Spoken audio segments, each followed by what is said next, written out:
ENCA reporter Tubalihle Velani is there to give us a sense of the mood and the atmosphere ahead of the big announcement. And Tuba, good afternoon to you. Just before we lost that line, I think you were going to tell me that I'm sure there's not a single person in Nkandla that is not aware of this announcement this afternoon and has very strong views on it. Oh, yes, thank you very much, Jeremy.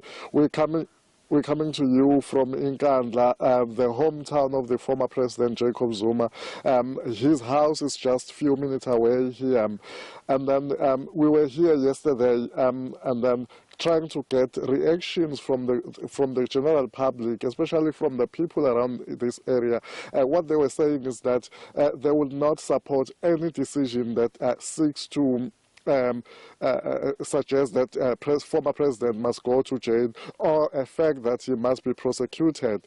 And then we're hoping that after the decision has been made at 3:30, we will be able also to engage with some of the communities to get what is their reaction, because for now it's not clear whether that decision will suggest that the charges are going to be reinstated or not. Let's assume that the charges are preferred. The conventional wisdom is that's the decision that Shaun Abrahams is going to announce. You're saying to us that many residents in Nkandla, and I'm assuming not all of them, but many residents say they will not support this decision. What does that mean? What might they do if that announcement goes against ostensibly what their wishes are?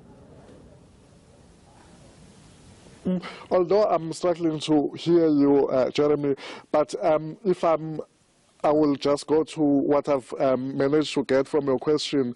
When we spoke to the residents here yesterday, they did mention that they will not support any decision that says former President Jacob Zuma must be prosecuted. And they are basically saying that this might cause the problems, or it can lead to a chaos in this area. But what they are saying as well is that they will support the decision. They will respect they will respect the law, but this might cause the problem. They might even go within the channels of the ANC to address this matter. If you can remember, Jeremy, the decision of recalling the former president, this region here, the Musadlala region, all branches were not happy with. And what they did, they took that matter and they addressed within the structures of the ANC, which they believe even in this matter, will be able to listen to them and, if possible, even change the decision if the decision will come out saying the former president must be prosecuted. Let me try one more question. I hope you can hear me, Tubalihle. President Zuma himself, is he in the homestead as we're speaking this afternoon? Do we know of his whereabouts? When we were here yesterday, a family member and some of the community members did confirm that former President Zuma was at his house yesterday. And even when we were doing our crossing yesterday, and we were accosted by his security personnel, that basically means that he was indeed at his house. Now where we are, we're not sure whether he's still there or not, because we were warned that when we're doing our lives, we don't have to show on our background the house of the president. They're saying that that's not allowed. All right, as soon as that announcement is made, Tubalihle, we will cross back to you in Nkandla in northern KwaZulu-Natal. Tubalihle Velani. This matter has a long, litigious and unending history, which has been highly publicized in the print, electronic, radio and television media since investigations into the arms deal commenced close on 2 decades ago. This matter has hence been the subject of much public interest and debate amongst many. Mr. Zuma's matter has passed through the hands of all national directors, acting national directors and deputy national directors of public prosecutions in one way or another since the investigation into Mr. Zuma's alleged unlawful conduct first commenced by the National Prosecuting Authority's defunct Directorate of Special Operations. I would thus like to take the opportunity today to inform the nation of my decision in relation to representations I received from former President Zuma on 31 January 2018 in terms of the provisions of Section 179, subsection 2 of the Constitution to reconsider the decision to indict him on 16 charges of an 18-charge indictment. Mr. Zuma, if you would recall well, was indicted on 28 December 2007 on the following charges: 1 count of racketeering, 2 counts of corruption, 1 count of money laundering, and 12 counts of fraud. On 10 February 2009, Mr. Zuma's lawyers submitted written representations to former Acting National Director of Public Prosecutions, Mokotedi Mshe SC. On 6 April 2009, Mshe SC announced his decision to terminate the prosecution of Mr. Zuma. The very next day, on 7 April 2009, the National Prosecuting Authority withdrew the charges against Mr. Zuma in the Durban High Court. Mshe SC's decision of 6 April 2009 was taken on review. On 13 October 2017, the Supreme Court of Appeal declared Mshe SC's decision to terminate the prosecution of Mr. Zuma as irrational. The indictment served on Mr. Zuma in December 2007 thus stood. Mr. Zuma submitted representations to me in respect of the self-same indictment. After the judgment of the Supreme Court of Appeal, I appointed a vastly experienced prosecuting team to peruse the evidence and advise me on Mr. Zuma's representations.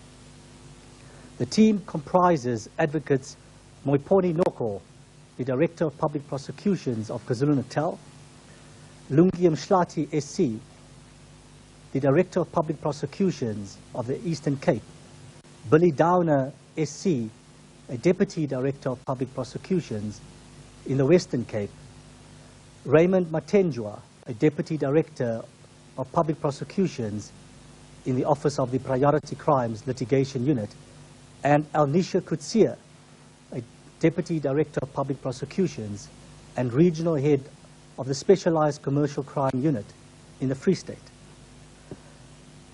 I would like to thank the team for their input and recommendations, which I received on 23 February 2018, and which I considered, along with the evidential material, representations, and accompanying documentation. Mindful of the extraordinary long history of this matter, I always remain committed to bringing this matter to finality soonest.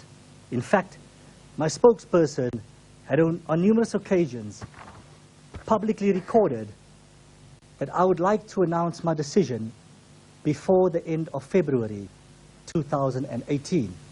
However, this was not to be due to a commitment I made to an NGO to provide them with a 2 weeks notice of my readiness to announce my decision. That period, or notice period, lapsed yesterday. Earlier today, I notified Mr. Zuma in writing through his lawyers of my decision.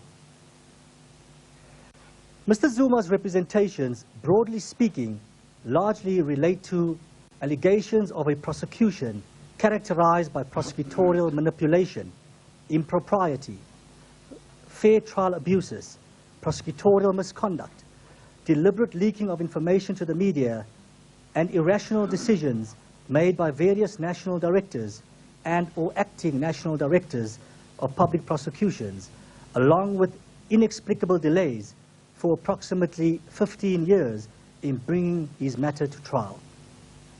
Mr. Zuma, in addition, disputes all the allegations against him and records that he lacked the requisite intention to commit any of the crimes listed in the indictment.